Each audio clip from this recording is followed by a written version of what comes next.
fim do século XIX, começo do século XX, que é justamente essa ascensão da burguesia brasileira. Então a burguesia brasileira ela passa a ter uma necessidade de projetar no túmulo os valores morais e os valores econômicos daquele falecido. Então naquela época se investia muito em túmulo.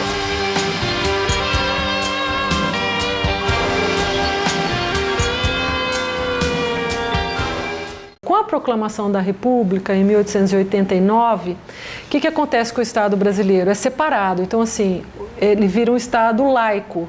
O poder religioso e o poder administrativo, político, são separados. Isso faz com que também a questão do sepultamento seja uma atribuição do poder público, não mais da Igreja. Então, pela primeira vez, esse Campo Santo, o cemitério, ele sai do território do São Sebastião e é transferido para uma parte bem periférica da cidade, que é onde hoje é o Cemitério da Saudade. O Cemitério da Saudade, ele foi implantado como um cemitério sob a responsabilidade do poder público no final do século XIX. E ele tem uma particularidade. É implantado numa época na qual Ribeirão Preto recebia um grande fluxo de imigração.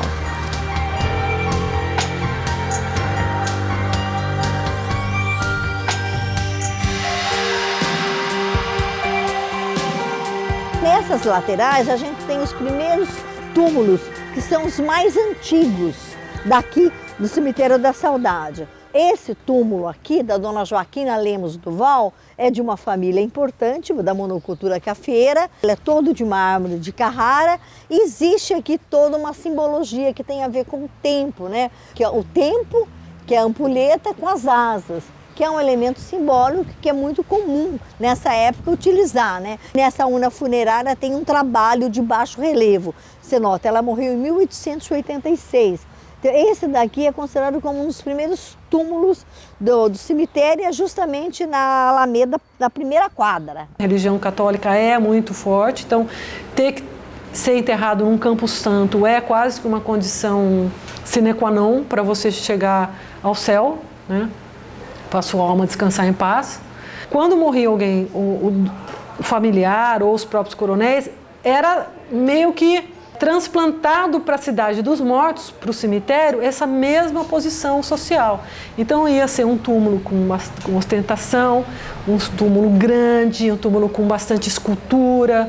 Nessa época a gente já tem a presença do imigrante, então assim, os marmoristas italianos, os capomastres, então são os construtores das casas e palacetes da cidade, que são os mesmos construtores dos palacetes túmulos. O Cemitério da Saudade, ele em si é parte da história de Ribeirão Preto e ele em si também conta a história de Ribeirão Preto das mais diversas formas. Por exemplo, onde mais você vai encontrar resquícios materiais da história desses marmoristas, muitos dos quais estão enterrados lá. Fizeram túmulos e agora estão enterrados lá há muito tempo, né? Então é até uma forma de preservar a memória desse tipo de ofício que praticamente não existe mais. E esses marmoristas italianos, de uma maneira geral, eles produziam isso em série, né? Então vocês vão ver que nós vamos ter anjos mais ou menos similares em várias partes do cemitério. O primeiro marmorista que chega aqui em Ribeirão Preto, instala a sua marmoraria aqui e ele se torna importante em toda a região, né? Que é o chamado Carlo Barberi. Ele vem da Itália para Amparo, de Amparo ele vem para Ribeirão Preto, cria a primeira marmoraria, os primeiros discípulos. Aqui tudo era túmulo antigo de mármore de Carrara, que infelizmente as famílias às vezes decidem tirar o velho para pôr o novo, que é a desvalorização da memória desses marmoristas. A preservação desse cemitério, ele, como um patrimônio histórico mesmo, faz com que a gente possa entender melhor como que a Ribeirão Preto nasceu, se desenvolveu, como que a gente chega até hoje.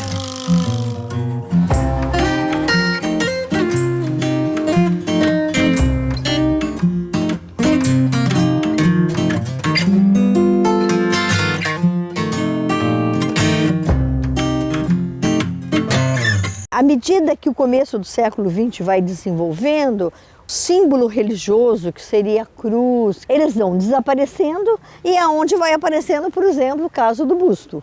O busto, no primeiro momento, bem no centro do túmulo, né?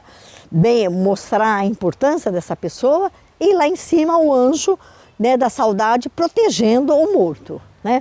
Quer dizer que os símbolos religiosos, que nem aquele anjo que tem lá, ele é pequenininho em proporção ao túmulo como um todo. Uma característica dessa época é, por exemplo, você fazer o túmulo e fazer o retrato do morto, né? Quer dizer, isso faz parte daquele modo de pensar da sociedade burguesa da época, de homenagear o morto colocando no túmulo o retrato dele. Que isso, de uma certa maneira, valorizava o status social dessa pessoa. As pessoas querem mesmo continuar ostentando a riqueza ou o status que elas tinham em vida.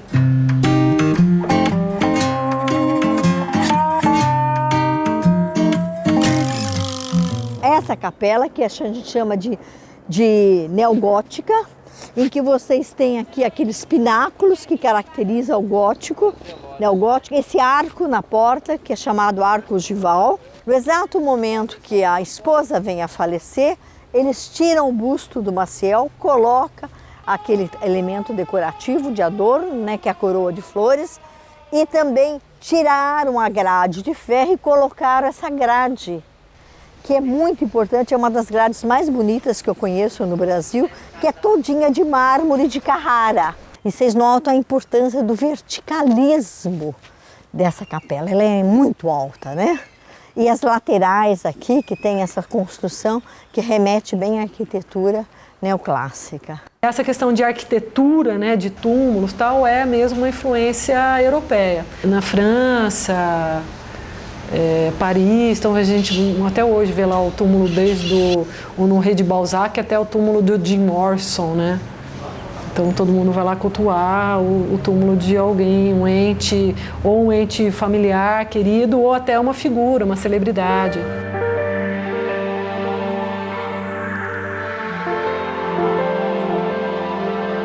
Alguns trabalhos e estudos preliminares indicam que em 1960, 70, o cemitério da Saudade estava completamente saturado, quer dizer, não tinha mais lugar. Então gera uma especulação imobiliária que acaba colocando em risco os imóveis lá dentro, que as pessoas querem lá dentro. Agora, do ponto de vista arquitetônico, eu não tenho dúvida que esses imóveis são importantes. Ele faz parte da história de Ribeirão Preto, ele é indissociável da história de Ribeirão Preto, indissociável. Né? Não dá para separar cemitério e história de Ribeirão Preto, cemitério da saudade.